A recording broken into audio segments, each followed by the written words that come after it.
Bueno, buenas tardes. Welcome to class. Thank you for coming on a rainy day.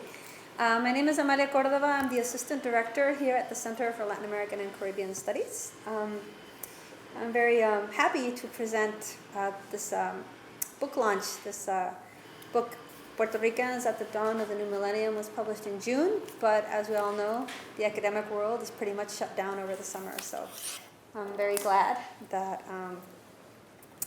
one of the editors, Edwin Menendez, is kindly offered to come down here and speak about the work. Professor Melendez is Professor of Urban Affairs and Planning at Hunter College, one of my favorite places to go to lectures and events.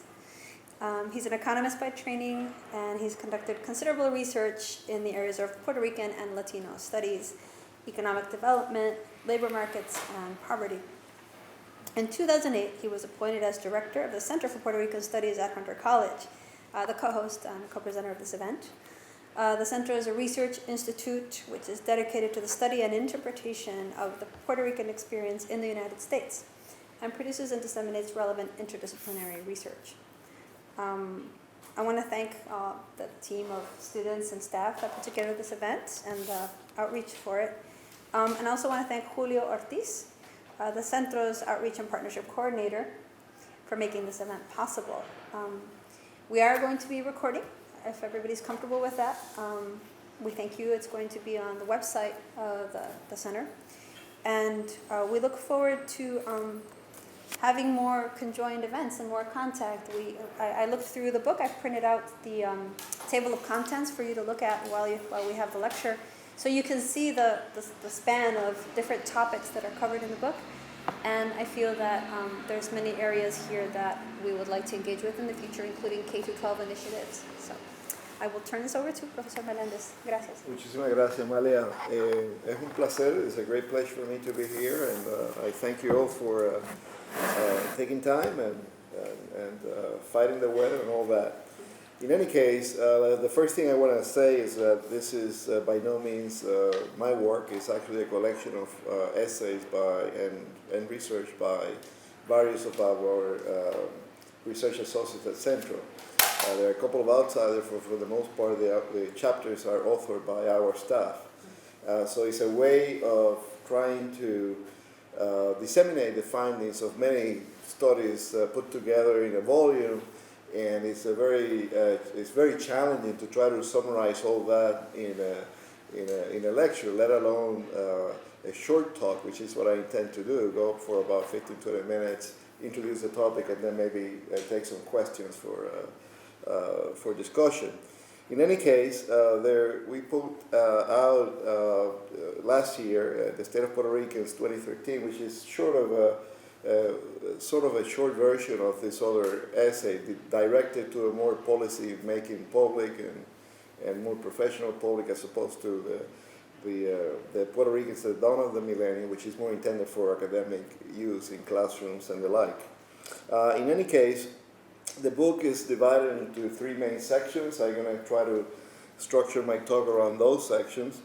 And because I'm so biased towards economics, I'm going to skip through some of the slides that I put in there, because I can tell that there are not too many economists in the audience, so I'm going to spare you the discussion. But in any case, the reality is that you cannot talk about what's happening with the Puerto Rican community in the absence of an understanding of the economic forces that are shaping the demographic patterns in our community.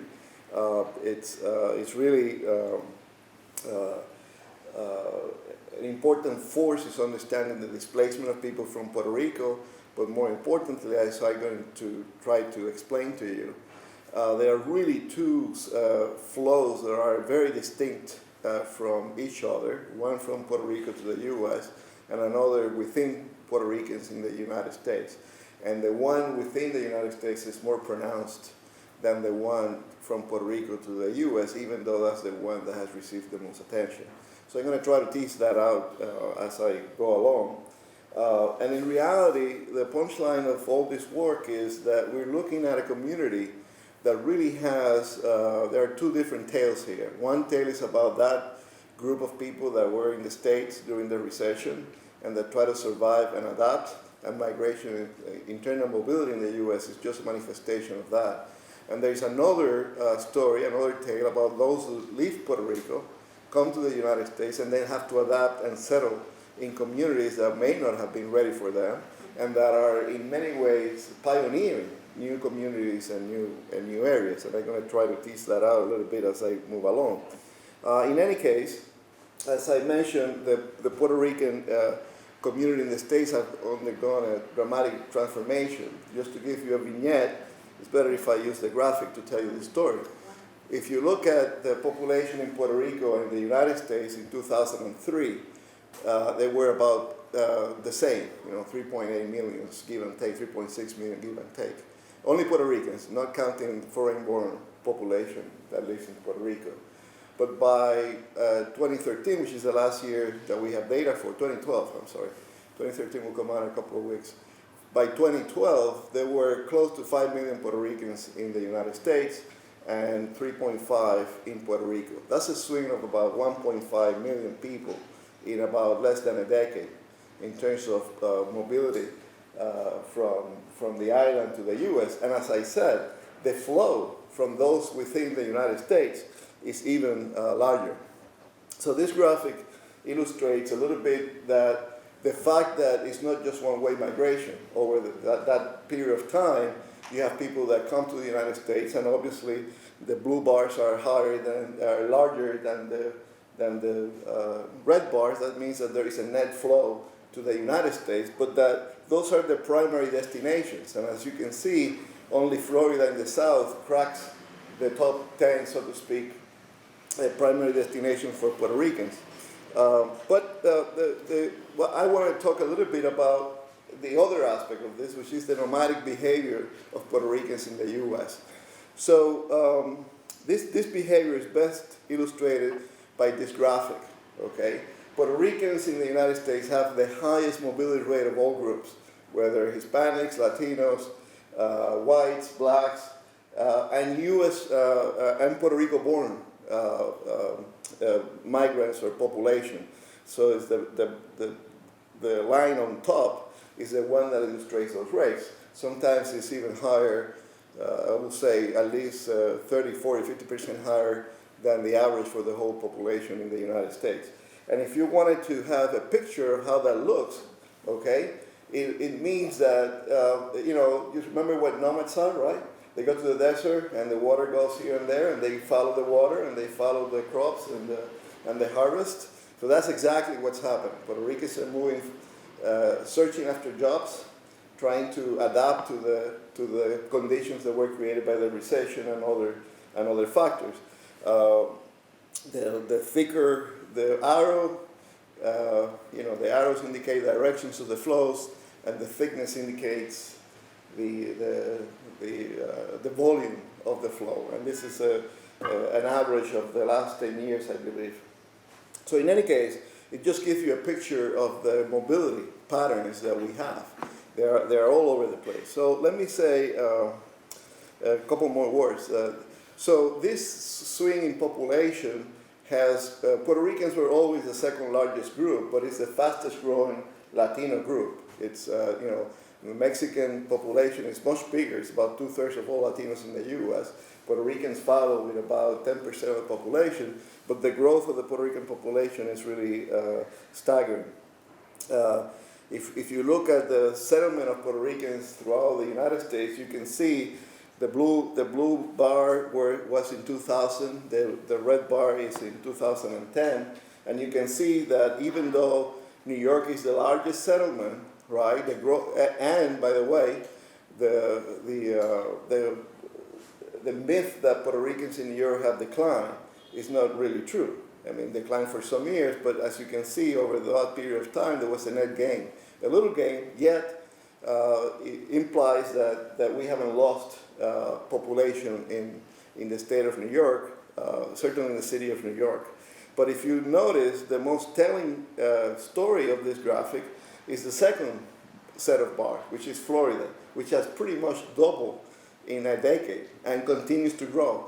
So if that pattern prevails by the end of this decade, there will be more Puerto Ricans in Florida, especially in Central Florida, than there will be in New York, especially in New York City.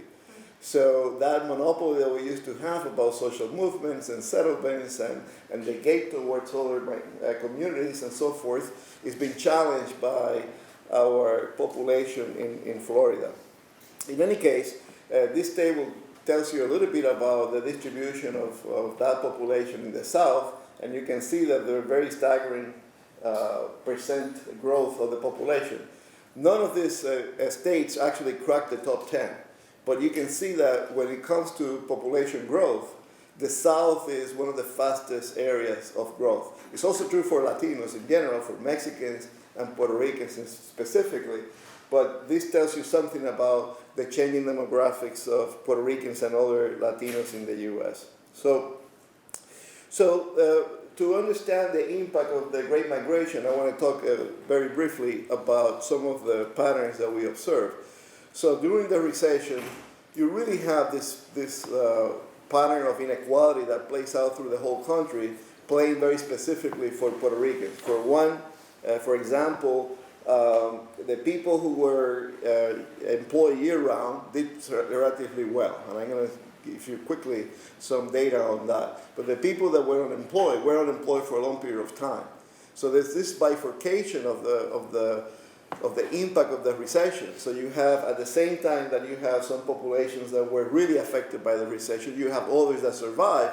And as a matter of fact, I'm going to show that some of them actually gained relative to other groups, okay? Which is a small gain, but nonetheless, they weathered the storm better than other groups. So the first slide is about unemployment rates. This graphic shows that Puerto Ricans, as Black, have the highest rates of unemployment, and that they were substantially up during the recession. This is data comparing 2007-2011, which is a period in which you have the throw of the business cycle and then a little bit of the recovery. That, however, needs to be decomposed into long-term unemployment and kind of regular unemployment that lasts less than 26 weeks, what economists call frictional unemployment, as opposed to structural unemployment. In this case, this graphic shows different age groups, and as you can see, one of the surprising developments for the white population, for example, which has alarmed all labor economists about this phenomenon, is that the elderly has really suffered the brunt of the recession, and that many of them are displaced, while Puerto Ricans behave a little different, and the elderly actually suffer less long-term unemployment. In part, this is explained because they withdrew from the labor force. I'm not going to get into too much details about that. In any case, this graphic is about the punchline that I gave you, that those that stay employed full year and full time actually did not fare that bad. The impact of the recession wasn't that pronounced for them. This is another important slide in that it shows that Puerto Ricans have, compared to Blacks and other Latinos, have relatively higher, let's put it the other way, have a lower gap with respect to the earnings of the white population. So that really is important in that it shows that there's a myth about Puerto Ricans not making socio-economic progress, and this type of data suggests that there has been some economic progress, even though it's been mostly for the ones that were employed year-round and did not suffer through the recession. Anyways, in any case, the other aspect, so the aspect, you have the structural factors, unemployment, and the impact of the recession, but the other important part of the story, and I want to devote a few minutes, a few slides to this topic, is that Puerto Ricans showed great resiliency during the recession. And by that I mean that just like migration might be an adjustment to the economic conditions, where people seek jobs and they move where the water is, where the employments are, we also have other data collected from a survey that we commissioned that shows that Puerto Rican engaged in behaviors that show that they really had attachment to the labor force and were dynamic in searching for jobs and so forth. That is an important characteristic of labor markets. If people kind of are passive in the adaptation, so behavior is very important. And what this data shows is that they undertook several things. like moving to find a job, for example, took a new job from a temporary appointment and so forth, that indicates a certain type of behavior that is a reaction to the economic crisis. I have another slide about how they improve their competitiveness by taking classes and the way they search for jobs and so forth. I'm going to skip through that point, but the punchline of that data suggests that Puerto Ricans were proactively seeking employment during the tough years, okay, and that the migration is related directly to that search for adaptation to the job market in the U.S. and in Puerto Rico. And I think that's very important. Way back, for those of us who have been around for a few decades in this field, there was a whole argument about Puerto Ricans being part of an underclass. You know, the blacks and Puerto Ricans concentrated in urban centers with concentrated poverty were more predisposed to certain behaviors that were against the labor market. So these findings really challenge those old notions about, certainly Puerto Ricans, I think challenges about other groups, about their behavior not adapting to circumstances and kind of staying in poverty because they didn't want to, behave like others in the labor market. So I think we put to rest a little bit of that myth, maybe not all of it, but in any case. So I'm going to highlight a few of the things that are important to keep in mind as we have a conversation, one of which is that military service is very important in the Puerto Rican community. Those that are in Puerto Rico and running in military services and go back have substantially higher earnings than the rest of the population. The military service also contributes to the dispersion of Puerto Ricans throughout the U.S. We have a researcher that showed the findings of his research show that Puerto Ricans kind of cluster around military bases, and that's part of the explanation for the South. In North Carolina and other places, you have military bases and people stay around. And they stay around because they gain in socio-economic status. They are employed, they can bring their families and so forth. So that's an important part of the story. The other part of the story is that over the last 20 years, Puerto Ricans have made progress in educational attainment, probably more than other groups, yet there still remains a gap in terms of education, and that there are some disparities with respect to other groups. If you can see, Puerto Ricans, for example, I chose to compare this to whites and other Hispanics, so to highlight what the disparities are. Puerto Ricans are doing better in educational attainment than the average Latino. Now, when you disaggregate Latinos, it might be a little bit of a more complex situation analysis, but on average, they have made some educational attainment, gains in educational attainment. Yet, I also want to list that area of education as an area that is problematic, that Puerto Ricans still are underrepresented in the bachelor's, in the college completion, and the graduate school, substantially when compared to the majority population. But also that there are some problems, for example, the participation in our youth participation in the labor force, which is very important to keep in mind. We have one of the highest rates of so-called disconnection from labor markets, people that are not in school or work. Latin American, we call those the nonos or the ninis, depending on what country you go. In here in the United States, they are called disconnected.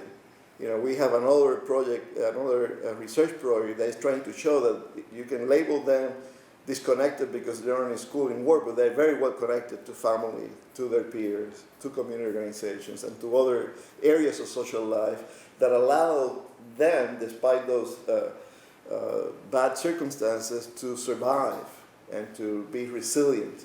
So you have some kids that, despite all the conflicts with the family because they might be gay or lesbian, or conflicts in school, where, the push-out factor or whatever, they still survive that period and they move to adulthood in their own way and through their own path. So in any case, we also have problems in health. I'm not gonna give you a lot of details on this, but for example, a couple of the biggest highlights in health will be the disparity in diabetes, the incidence of diabetes, and you can see that Puerto Ricans have one of the highest among all groups. The same is true for asthma. When you look at those indicators. Now, having said that, we in the other report that I show, we also have developed a comparable human development index for groups in the U.S. and compared to various countries.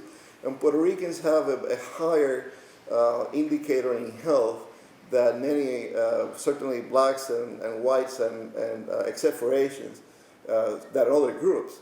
So, but having said that, even though mortality rates might be comparable and in other areas they may have better outcomes, there are still some problems that need to be addressed, like diabetes and asthma. In any case, the other one of the articles in the book also talks about this paradox of political participation. And why is this important? Because the way to solve all these other problems is by engaging, by advocating, by voting, and by engaging in political change that will induce other type of change, whether in social conditions, employment, and what have you. So, for example, Puerto Ricans and Mexicans have the lowest rates of voting for the president as an indicator of political participation. Yet, the paradox is that when you look at their representation in state legislatures and so forth, we are doing relatively, we have parity in terms of population representation and elected officials. So how come that you have a low participation and at the same time you gain parity in elected offices? And I think the answer is that Puerto Ricans, like other Latinos and other groups, participate when they're motivated to do so, right? So one example was the presidential campaign for President Obama in Florida, motivated all Latinos to be engaged, and though Puerto Ricans were only 3% of the electorate, it made a huge difference because he won that state by 1%. So every vote counted, and Puerto Ricans were able to be mobilized to support that. In any case, another problem is that housing ownership is really below every other group, and that's reflected in net worth. So for retirement purposes, that might be a problem in our community. So in any case, this is a very fast and somewhat summative view of what the book talks about. But I think there are some important findings that deserve to be shared with a broader population as we answer the question of how is it that Puerto Ricans are faring in this climate, in an attempt to differentiate the impacts of these forces in the various various Latinos group, and how is it that we compare, and how is it that we fare? Are we approaching more conditions in the black community, or are we more with the Latino community and so forth? So I think this provides you kind of an overview of what the research is about.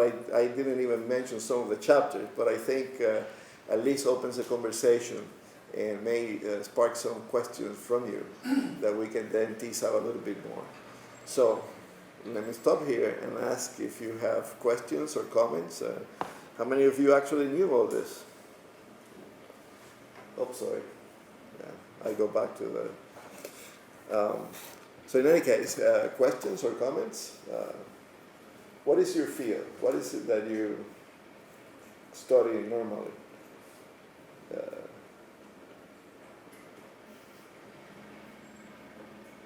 Anyone? Studies. What? Food studies. Oh, you're food studies. Yeah. Well, actually, we didn't do that in this book. Maybe we need to do this. Well, we talk about poverty, but we don't talk about food. Yeah, but a little bit with the diabetes. Well, that's the quality of nutrition. But I didn't talk a lot about poverty because the reality is that we have high rates of poverty, and those, just like disconnected youth, so-called disconnected youth is connected to pockets of poverty. When you look at food poverty, it's concentrated in areas where the poor is concentrated. So there's a strong correlation between economic conditions and the nutrition that people get. Correct? No? Yes. But anyway, we should have a chapter in our next book about food nutrition. Let's do it. Yeah. So anyway, anyone else? About the immigration, it seems like you're talking about my family because Is that right? because I come from the generation of the 50s, came over here, but my nephews and cousins younger than me, the next generation, have moved back to Puerto Rico, to Florida. Right. Basically, they're all in Florida now. Yeah. But they couldn't make it over here for a while, so they left Right. Florida, and some of them went to California. Yeah. But do you think that's a normal thing in most families? I don't know. What's your experience with migration? Would you say that in your family you have this type of mobility, that people disperse and people move every so many years from one place to the other? I think it's not true for Latinos, by the way. Even with the high rates of migration, they tend to settle and to then stay in community. But in my case, since I live in Williamsburg and we have been displaced Oh, pretty yes, much, yes. so a lot of people had to move Right. Because of of gentrification. all that. gentrification. It's very true. Yeah. So Puerto Ricans are more likely to migrate continuously more than other Latino groups? Yes, the internal mobility rate is larger. Is there a reason or a theory for that?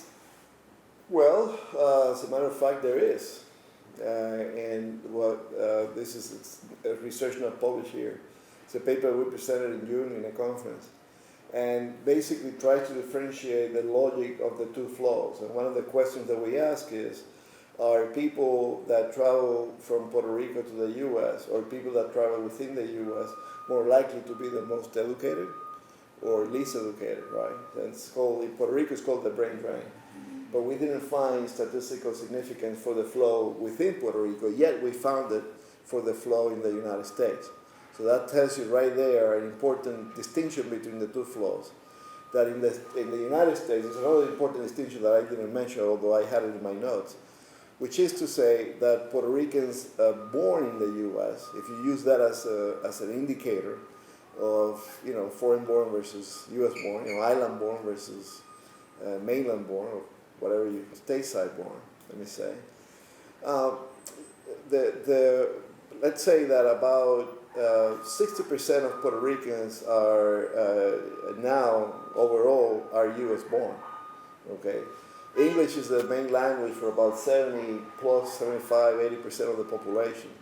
So the idea that for example the Spanish is the most dominant language for Puerto Ricans, it's a notion that is not supported by the data, for example, which troubles a lot of people who live in Puerto Rico, by the way.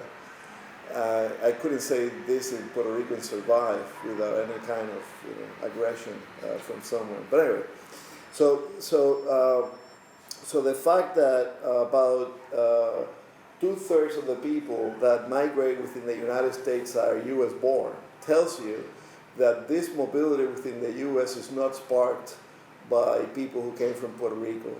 Certainly not alone. And the majority are people who were born in the U.S., whose language is predominantly English, with perhaps a certain degree of bilingualism, but their primary language is English. And also they're more educated. Now there are some occupations and industries that may have some, that might be overrepresented in those flows.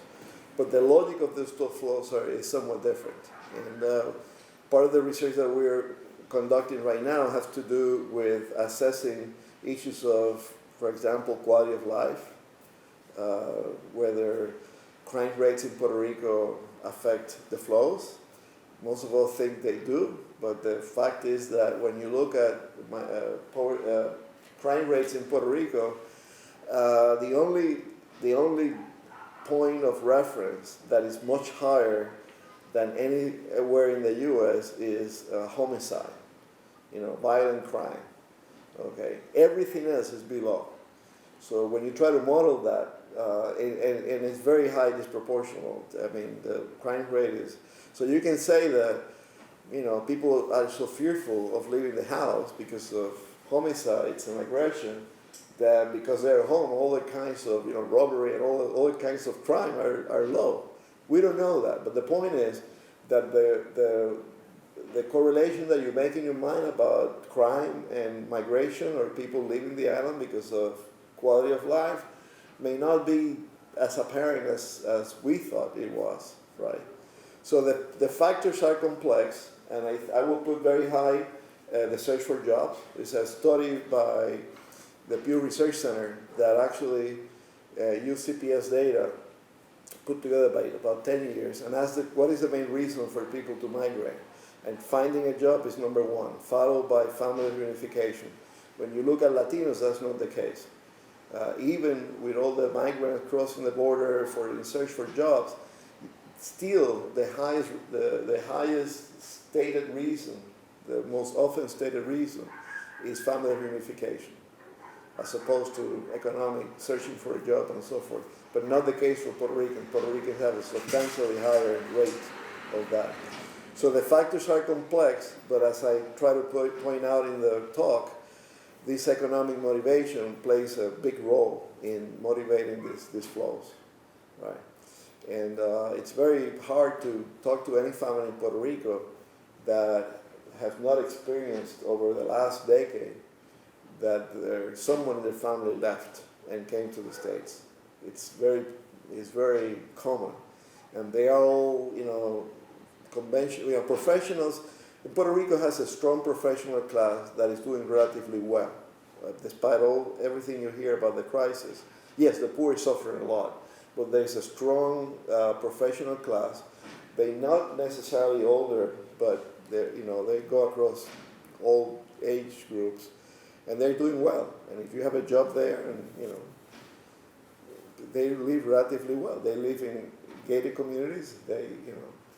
So the impact of the recession is really mostly against the poor and some people like teachers who now don't have pensions and other people that are more vulnerable to the swings of the economy. I don't know if that answers your question exactly, but I think economic factors play a big role. Now, having said that, what? More so than in other Latino groups. In other groups, yeah. Family reunification is still important, but it's not, It's not the norm. Yeah, but for example, in the flow from Puerto Rico to the U.S., one phenomenon that you see now that you didn't see when we were doing these studies 30 years ago, without telling you what my age is. But anyway, long time ago, the story was that the young men came, right? That story changed later because you had women that came as operative for manufacturing and that kind of thing, and then there was a crisis there. So the logic of this flows changes over time, no doubt. But this logic that people live with the whole family, with the children and everything, and they change schools and they bring them, that's a completely new phenomenon. Not that didn't happen before, because it's obviously, but not in the proportion that it happens today. When people leave, they leave. And by the way, they leave behind houses in which they pay mortgages, and they basically are looking for jobs. And they get offers that are much better than staying in Puerto Rico. And I know plenty of people, this is anecdotal, that are paying mortgages even though they're leaving the States. Their houses are closed, or a relative is living there. So anyway, so there's a change in the logic, and that's what we're trying to tease out. How is this happening? Questions? That's it? That's the story of your family too? And they pick Florida because it's so similar to Puerto Rico. The climate, yeah. But it has another advantage, if I may, which is that Florida is very strong in services for the elderly. And there are all kind of networks, church-based and community-based and so forth. And there are a lot of people that prefer to retire in Florida because of the support services. Some of the families have moved there, especially in the Orlando area. But the retirement community for Puerto Ricans is very strong, also from New York to Florida. So, Florida is a retirement destination for a lot of people, especially for Puerto Ricans. But the cost of living there is less than New York City. It's less. So if you sell a house in a condo in New York, you'll be floating in wealth in Florida because the cost of the house is substantially less. But if you want to go to one of these gated communities with services for the elderly and so forth, you'll save some money in housing, but you're not going to save that much. The services for the elderly are increasingly higher than what they used to be. But Florida receives and sends people out all the time. If I may, Florida has one attraction, which is to say, for Puerto Ricans from Puerto Rico and from New York, they have a cluster of jobs, like in the tourism industry and related areas, like hotels and all that kind of thing, Disneyland is the example, where they pay relatively good wages, I don't know, $15, $20 an hour, with relatively, a couple of years of college, some experience in the field, and you're a citizen and you have probably English skills for whatever reason, because of your parents in prior life, what have you. So it's like a mecca for that type of worker who's looking for an affordable place to live, raise a family, and get a middle class job that allows you to, survive and bring your family and all that. So that's one of the attractions of Florida. And again, if we have a couple of young economists who are measuring all this, writing papers about exactly by how much. But we're working. Perdona, but you had a question. I was curious about the health indicators that you were talking about, and can that ultimately be explained by economics? Because it seems like partly, but for example, asthma is an environmental disease, so to speak.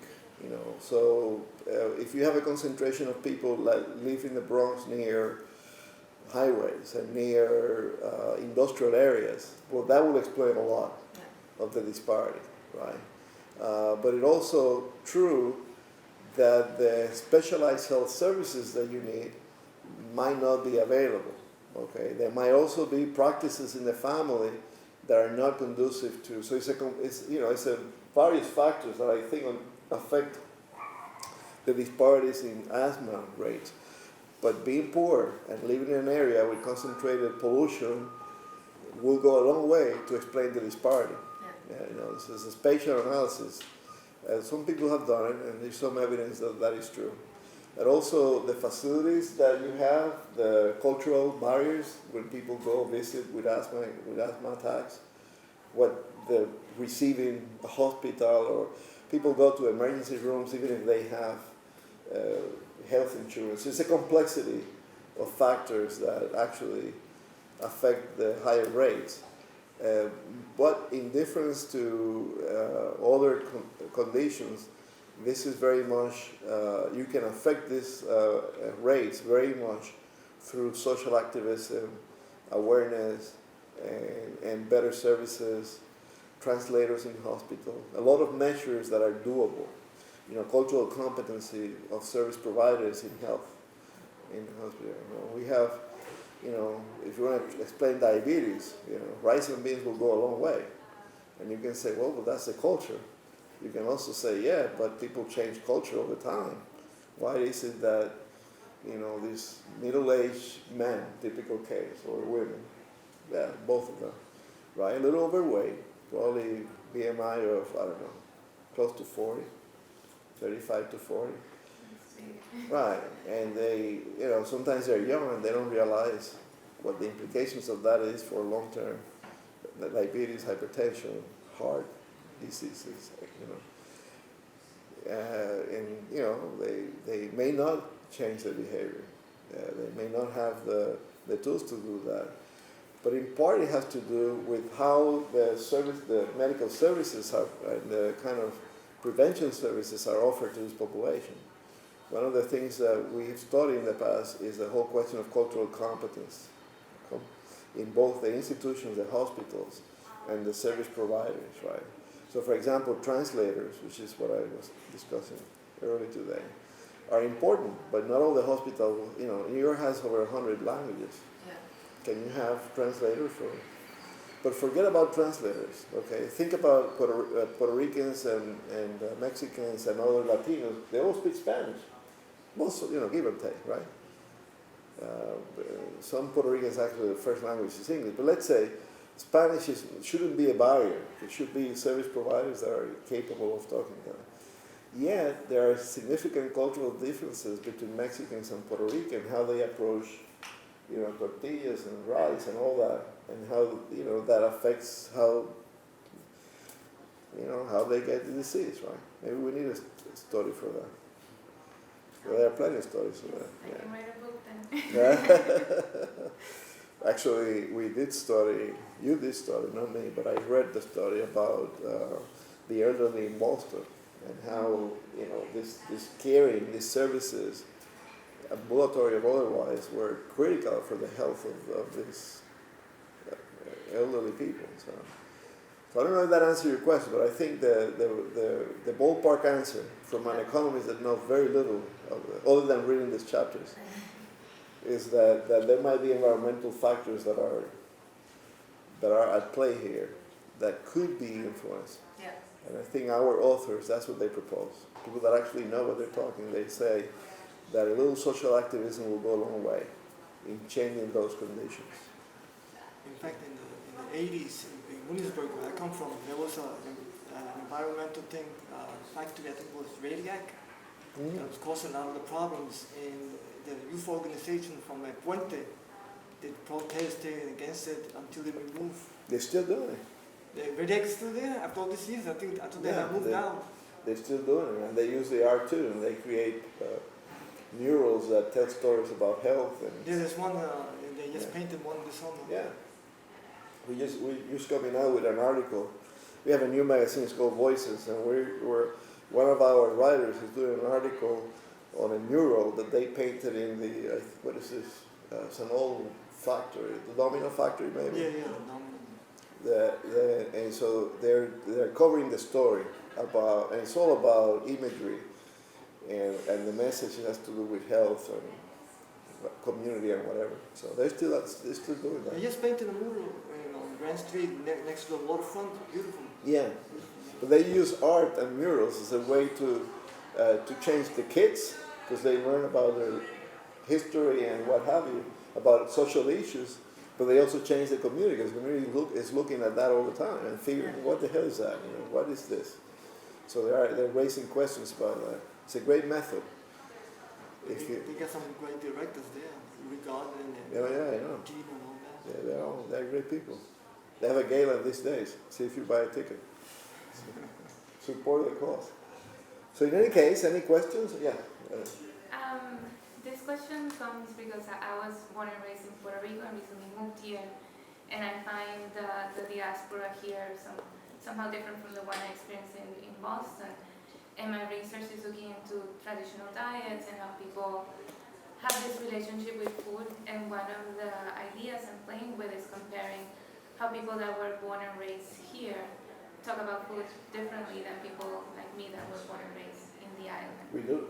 And I was wondering, related to that, if it's at all, I know it's not easy, but if it's at all possible to look at these types of indicators and see if there are differences, and what do you think? Well, you know that there is a health survey, right, that asks all these questions about health outcomes and services and all that.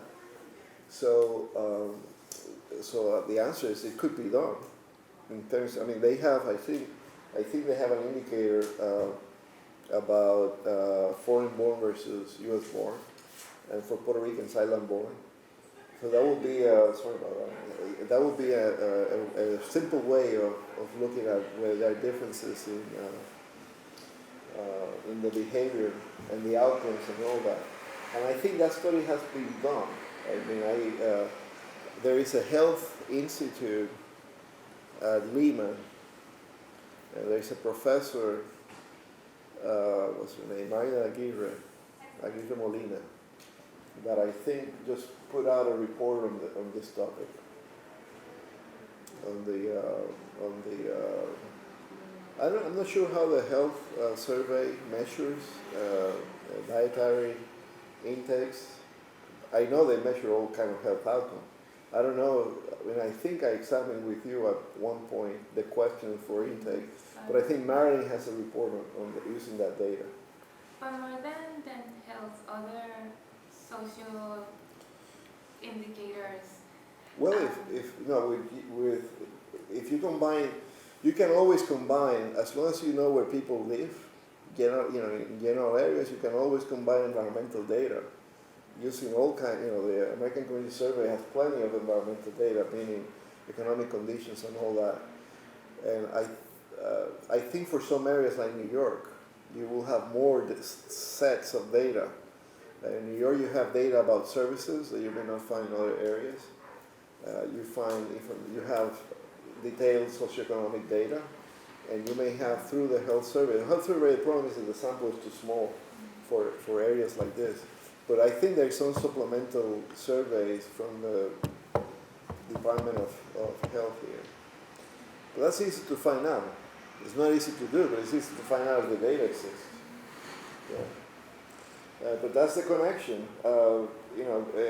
If you're poor in a countryside, you may not, in the rural area, you may not suffer hunger poverty because you can raise chickens and you can do your own garden and do your tomatoes and stuff.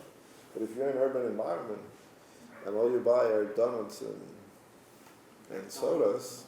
In Puerto Rico, the countryside people live better than in the city, most of them. Yeah, as long as they have a little plot of land. Like my parents, they retired, they bought a piece of land, and they live off the fat of the land. That was a dream. Yeah. But I'm sure it's not your dream. I got a piece of land there, but it's going to be for my children. I don't want to move down there. Well, you're a smart man, because I try to work a little piece of land, and it's hard work. And it's, I'm sorry, I changed my mind. No, I don't love the land that much. I bought the land, but I haven't touched it. That's what I mean. Give it to your children. Make them pay, It's hard work. You think it's easy, but it's not easy. Questions? Well, I thank you very much. This is a pleasant conversation. I hope that you have a chance to look at our stuff, Centro, and if you have a chance to buy the book, we appreciate that too. Gracias. Can you do me a favor? Oh, claro. Firmar? Claro.